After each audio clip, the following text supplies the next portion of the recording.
Hi friends, എൻ്റെ പുതിയ വീഡിയോയിലേക്ക് എല്ലാവർക്കും സ്വാഗതം. ആദ്യം തന്നെ ഞാൻ എൻ്റെ ഫ്രണ്ട്സും എൻ്റെ അമ്മയും ഉണ്ടാക്കിയ കോഫിയുടെ പടം നിങ്ങളുമായിട്ട് ഷെയർ ചെയ്യുകയാണ്. ഇതുപോലെ നിങ്ങൾ എൻ്റെ റെസിപ്പീസ് ഉണ്ടാക്കി ഫോട്ടോ എടുത്ത് എൻ്റെ ഇൻസ്റ്റാഗ്രാമിൽ സെൻഡ് ചെയ്ത് തരിക. ഇൻസ്റ്റാഗ്രാം ID ഡിസ്ക്രിപ്ഷനിൽ കൊടുത്തിട്ടുണ്ട്. ഇനി ആദ്യം തന്നെ നമ്മളിന്ന് എന്താ ഉണ്ടാക്കാൻ പോകുന്നത്? ഇന്ന് നമ്മൾ ഉണ്ടാക്കാൻ പോകുന്നത് ക്യാബേജ് ദോശ. ക്യാബേജ് ദോശയ്ക്ക് എന്തൊക്കെ ഇൻഗ്രീഡിയൻസ് വേണമെന്ന് നമുക്ക് നോക്കാം.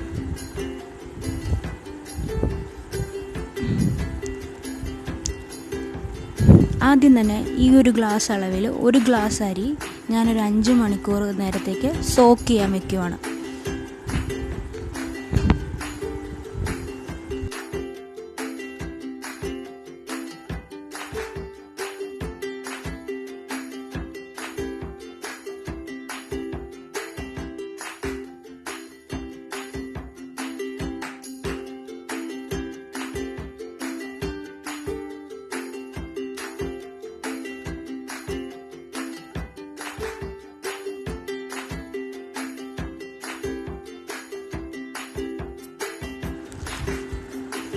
തേങ്ങാപ്പീര ഈ ഒരു ദോശയ്ക്ക് ഇമ്പോർട്ടൻ്റ് ഇൻഗ്രീഡിയൻ്റ് ആണ്. പിന്നെ ഒരു ടീസ്പൂൺ മഞ്ഞൾപ്പൊടി, ലേശം കായപ്പൊടി, 5-6 വറ്റൽമുളക്. അത് സ്പൈസസ് ഓരോരുത്തരുടെ ടേസ്റ്റിനനുസരിച്ച്. അതിനുശേഷം ഈ കൂട്ടെല്ലാം കൂടി ചേർത്ത് അരച്ചെടുക്കുക.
മാവ് അരച്ചതിന് ശേഷം ഒരു പാത്രത്തിൽ മാറ്റിയ ശേഷം ആവശ്യത്തിന് ഇച്ചിരി വെള്ളം ആഡ് ചെയ്യുക. അതിനുശേഷം നമ്മൾ അരിഞ്ഞു വെച്ചിരിക്കുന്ന ക്യാബേജ് ചെറുതായിട്ട് അരിയണം. അതിന് മുമ്പായിട്ട് ലേശം നമ്മുടെ പാകത്തിന് ടേസ്റ്റിനനുസരിച്ച് ഉപ്പ് ആഡ് ചെയ്യുക. ക്യാബേജ് ആഡ് ചെയ്തതിന് ശേഷം നല്ലോണം ഇളക്കി കൊടുക്കുക.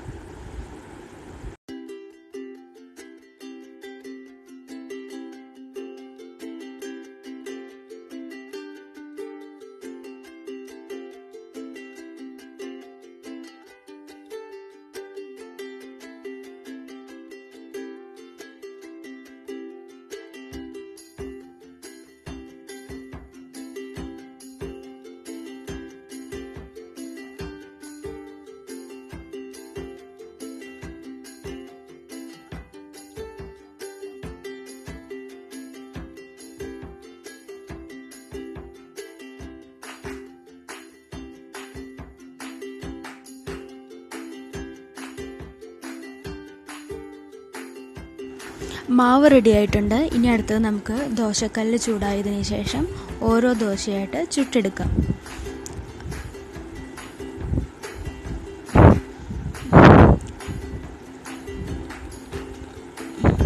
ദോശക്കല്ലിൽ ദോശ ഇട്ടതിന് ശേഷം നമ്മൾ ആവശ്യത്തിന് ലേശം എണ്ണ സൈഡിൽ ആക്കി കൊടുക്കുക. അതിന് ശേഷം ഒരു മിനിറ്റ് ഒന്ന് അടച്ച് വയ്ക്കുക. അത് നല്ലോണം വെന്തതിന് ശേഷം നമ്മളത് മറിച്ചിട്ട് നല്ലോണം വേവിക്കുക. കുറച്ച് നേരം അടച്ച് വയ്ക്കുക. അടച്ച് വയ്ക്കുന്നത് എന്തിനാണെന്ന് വെച്ചാൽ ക്യാബേജ് നല്ലോണം വേവാനായിട്ടാണ്.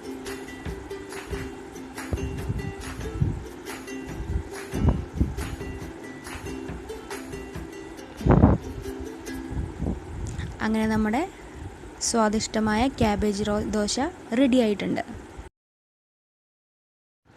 എല്ലാവർക്കും ഈ വീഡിയോ ഇഷ്ടമായി കരുതുന്നു. എല്ലാവരും വീട്ടിലുണ്ടാക്കി നോക്കണം. അതുപോലെ തന്നെ ഇൻസ്റ്റാഗ്രാമിൽ എനിക്ക് ഫോട്ടോ ഷെയർ ചെയ്ത് തരണം.